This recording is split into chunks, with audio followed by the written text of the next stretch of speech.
नमस्कार नाशिककर. खरं तर नाशिकमध्ये सध्या खड्ड्यांचा विषय फार चर्चेत येत आहे आणि कालचं जर पकडलं तर आत्तापर्यंत नाशिकमध्ये 5 लोकांचा मृत्यू झालेला आहे खड्ड्यांमुळे आणि शेकडो लोक तर जखमी झालेले आहे. पण याचं सगळ्यात महत्त्वाचं कारण काय? पहिले तुम्ही हा व्हिडिओ बघा आणि मग मी बोलतो. 20,000 झाडं लावतोय.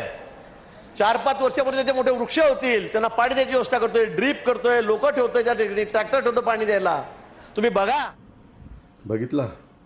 खरं तर आपल्या नाशिकचे तारणहार, संकटमोचक, ज्यांना त्यांना जेवढ्या उपाधी देऊ तेवढ्या कमीच आहे, ते आपल्याला बोलले होते. त्यांचा एक व्हिडिओ आहे की नाशिकमध्ये मी 20,000 झाडे लावणार. गेले 15-20 दिवसापूर्वीचा तो व्हिडिओ आहे. मात्र त्याचं कारण मला आत्ता कळालं की ते 20,000 झाडं कुठे लावणार होते.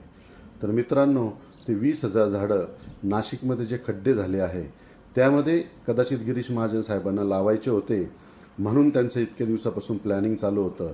तर गिरीश महाजन साहेबांना माझी विनंती आहे, साहेब आता खड्डे पण रेडी आहे, पाऊस पण पडतो आहे, तर तुमचे 20,000 झाडं कुठे गेले ते अर्जंट मागवा आणि त्या झाडांमध्ये खड्ड्यांमध्ये लावा. म्हणजे तुम्हाला पाणी मारायचा खर्चही करावा लागणार नाही आणि तुम्हाला कार्यकर्त्यांची गरज पडणार नाही. तर लवकरात लवकर ते झाडे लावा, नाहीतर 5 जणांचा मृत्यू गेलेला आहे, अजून संख्या वाढण्याची चान्सेस खूप आहे. तर मी तुम्हाला विनंती करतो, लवकरात लवकर ती झाडे लावावी. धन्यवाद.